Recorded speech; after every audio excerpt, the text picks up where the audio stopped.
Welcome to all in one Nandini channel. இது உங்கள் ஆன்மீக தேடலுக்கான சேனல்.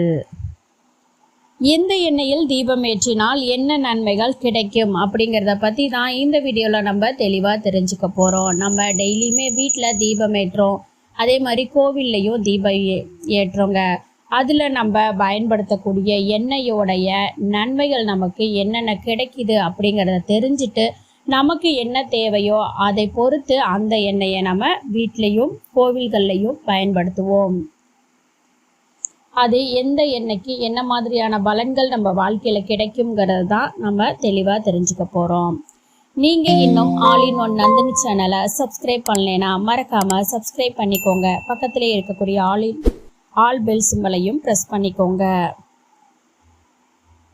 அதாவது எந்த எண்ணெயில் நம்ம தீபம் ஏற்றினா என்ன நன்மைகள் கிடைக்கும் அப்படின்னு பார்த்தீங்கன்னா, பசு நெய் இல்லைன்னா இந்த பசு நெய்யிலே பார்த்திங்கன்னா சுத்தமான பசு நெய்யாக இருக்கும். நீ முடிஞ்ச அளவுக்கு நீங்களே உங்கள் வீட்டில் தயாரித்த பசு நெய் அப்படிங்கிறது தான் நல்லது.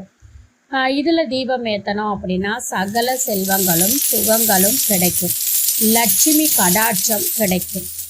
இதுவே நல்லெண்ணெயில் தீபம் ஏற்றினீங்கன்னா மகா விஷ்ணுவோட அனுகிரகம் கிடைக்கும். விளக்கெண்ணெயில் தீபம் ஏற்றினீங்கன்னா கணவன் மனைவிக்கிடையே அந்யோன்யம் அதிகரிக்கும், அதே மாதிரி அன்பும் நீடிக்கும்.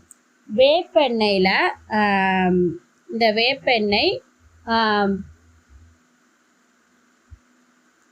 நெய், இழுப்பெண்ணெய் இது மூணையும் சேர்த்து நீங்கள் தீபம் ஏற்றினீங்க அப்படின்னா முன் ஜென்மத்தில் நீங்கள் செய்த பாவம், தெரிஞ்சு தெரியாமல் பண்ணக்கூடிய பாவங்கள் நீங்கும். அதே மாதிரி விரும்பியது கிடைக்கும். குலதெய்வ வழிபாட்டுக்கு நல்லது. தேங்காய் எண்ணெயில் தீபம் ஏற்றினீங்கன்னா விநாயகருக்கு ரொம்ப ரொம்ப உகந்ததுங்க. எந்த ஒரு செயல்களை ஆரம்பிக்கும் போதும் விநாயகருக்கு தேங்காய் எண்ணெயில் தீபம் ஏற்றிட்டு ஆரம்பிங்க, தொட்டது துலங்கும்.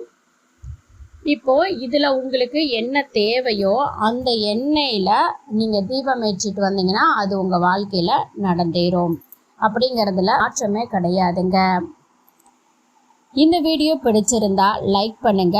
உங்களுக்கும் இது போன்ற ஆன்மீக தகவல்கள் தெரியணும் அப்படின்னா கமெண்ட் பண்ணுங்க.